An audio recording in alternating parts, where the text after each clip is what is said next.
Assalamu alaikum, I'm Aisha and you're watching Samaa News. Here are today's headlines. Defence Minister Khawaja Asif has said that India is using Afghan soil to avenge its humiliation and that proxy warfare inside Pakistan is intensifying again. Speaking at a Samaa TV programme, Asif said the threat of another conflict with India still remains, and even revealed that a clash was narrowly avoided earlier this year. He argued that India's global reputation has taken a hit, while Pakistan's military leadership now plays what he called a central role in relations with the United States.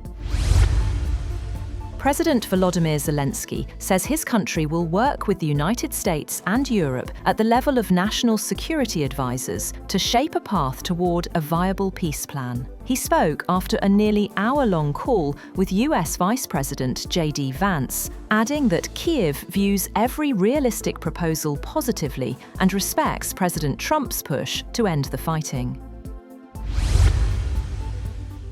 Earlier, Volodymyr Zelensky has said, after talks with a top US Army official, that he is ready for honest work with Washington on a plan to end the war in Ukraine, while European allies pushed back against punishing concessions to Russia. According to the US-backed plan, Kyiv would be required to give up the entire Donbas region and significantly downsize its military, conditions long seen by Ukraine's allies as tantamount to capitulation.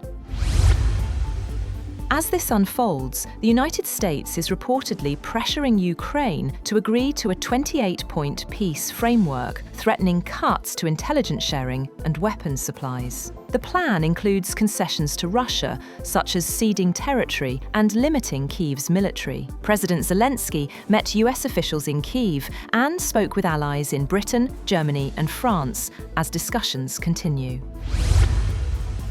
The Russian Defense Ministry has said that 33 Ukrainian drones have been intercepted and destroyed over 5 Russian regions, Crimea and the Black Sea, overnight.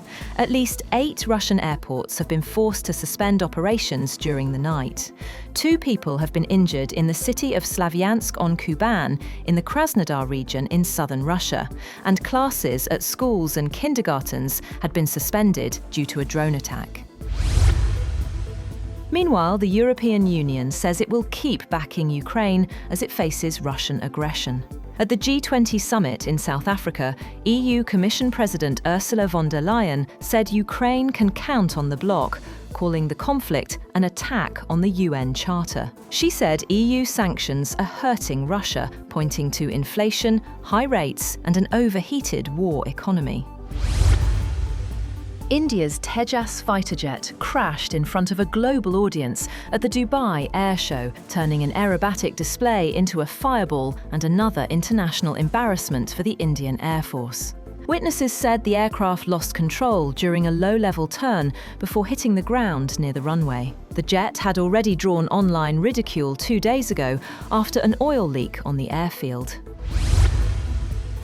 At least 3 people have been killed and several injured after a magnitude 5.7 earthquake struck Bangladesh, with buildings damaged in many areas, including Dhaka, the densely populated capital. Tremors were felt in eastern states in neighbouring India that border Bangladesh, but there were no immediate reports of major damage in either country. The United States Geological Survey said the earthquake's epicentre was in the city of Narsingdi, about 40 kilometres east of Dhaka. G20 envoys have reportedly agreed on a draft leaders' declaration ahead of this weekend's summit in Johannesburg, finalised without US input. The Trump administration is boycotting the meeting over disagreements with South Africa's agenda. President Ramaphosa said talks with Washington were ongoing, though the White House denied it. The summit begins November 22nd.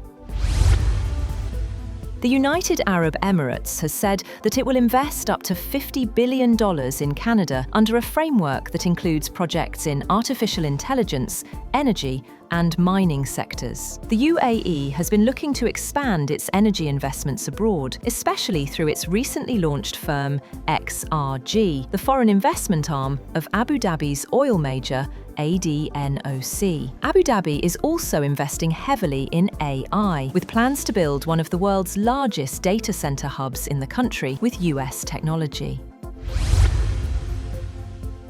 The UK government has announced major new restrictions to its immigration system, including a plan to double the qualifying period for permanent residents.